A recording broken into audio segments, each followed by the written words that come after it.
May gabi kaninyong tanan, kumusta naman mo? So, niya na pug ko, magbuhat ko og usa ka reaction. Nya kaning reaksyon na makaingon jud ko. Unsa ba? Kung naay ginaingon nga pabaga ay og dere or napoy pabagay og bulsa, napoy pa bagay og simod o pabagay og aybag. Pero kani siya malibog ko kung unsang klase pagkabaga nga naaani niya. Please watch this video.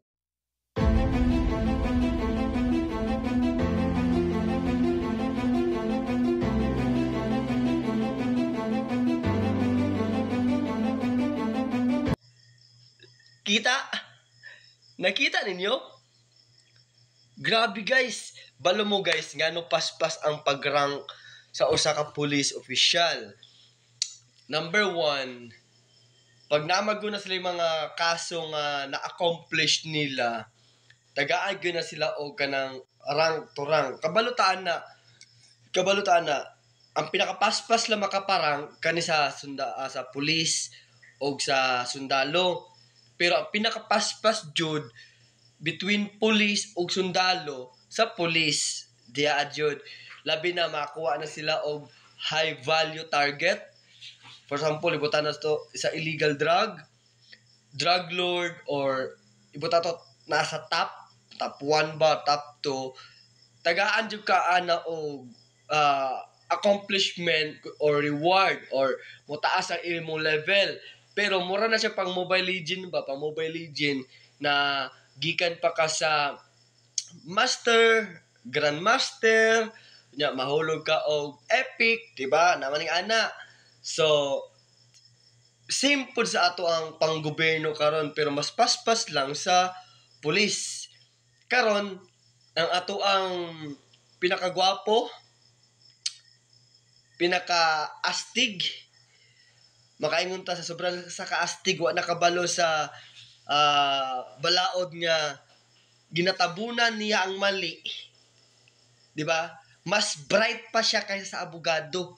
Nganuman, ang abogado pa gani niingon nga dili ka pwede mo arrest og tao or mo aresto og tao sa balay, sa opisina o sa trabaho kung walay waran. Abogado na mismo ang nag-istorya na. Pero siya, my goodness, kung naa daw ka sa cellphone na nga ay picture nga waran, di ba? Mo siya ginaing na ay hard copy, na apoy soft copy, pero ang pinakakuyaw lang is pwede daw ka mo dakop og tao o unya sa opisina pa o sa police station pa kwaon ang warrant. Naa daw dito nakahain na ang warrant. So sounds ridiculous, katawanan, and then makaingon ko magic, di ba? Lahi man pugod na mo taas mo rango kang dako imong sweldo. Pero dako lagi imong sweldo, pero ang imong pagkatao wala na, hugaw na ka. Hugaw na jud ka. Di na jud na. Kung ka-apelyido mo niya, makaingon jud mo, dili ko na ka-apelyido. Ulaw jud, di ba no? Isipin mo napa-surrender daw niya si Kibuloy. Pero si Kibuloy wala jud ni-surrender sa police. Ni-surrender jud sa military sa Davao del Norte.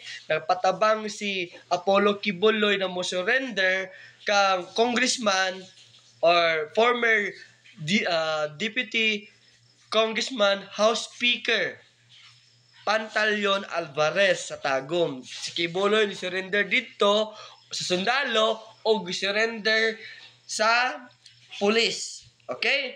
Sa Camp Crame. Sabto ninyo na ha, dili siya ang nakapasurrender ni Kibuloy. Ni-surrender na si Kibuloy it because dako na kay siyang distraction nga nahitabo. Nagka-cause og traffic ang Davao City. Ang airlines, nagka-pending ang mga flights. It because na operation sa military, gina-off daw ang signal para dili daw maka-communicate daw dayon. Moingon sa taga buhangin og taga landmark doon sa airport na wala daw ilang signal. Unya, nagka-cause pod siya o kanang red alert sa Davao City. South Davao, North Davao, Padulong Bukidnon, tanan checkpoint entry sa Davao, nitaas jud ang checkpoint, nag-red alert sila sa panahon sa kaso ni Kibuloy. So, nisurrender si Kibuloy tungod sa iyang operation. Napataka na siya pangbangag, may gani, wala nakabangag o septic. Diba? Kaya makabangag siyang septic, pick up jud ninyo jud. Diba? Karon, napasurrender niya si Kibuloy kay usama siya pinakataas nga high profile nga tao. Ayan na punta kong accomplishment ang former President Rodrigo Roa Duterte. Diba?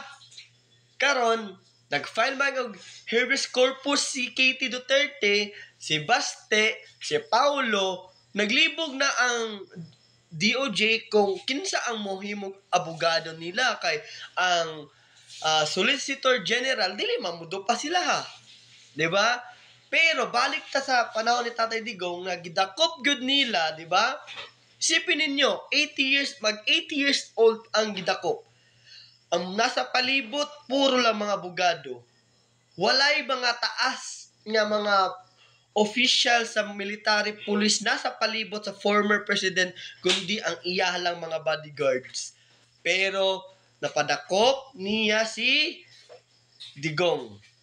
Mauna, ang atong presidente nihatag taon og pagpataas og ranggo, accomplishment with a selfie with the family. Pero remember guys, remember this, bilog ang kalibutan. Okay? Karon amo di sa taas, maabot ang adlaw, dili mo perminti na sa taas. Basi puniton mo sa ilalom. Ang pinakasakit pag puniton ka sa ilalom. Muingon dahil sila, mubalos. No. Kung maabot sa time na ang consequence ninyo, inyo nang ma-harvest. Diba? Sa biblical pa, what you sow is what you reap. Unsa imong gitanom, imong anihon.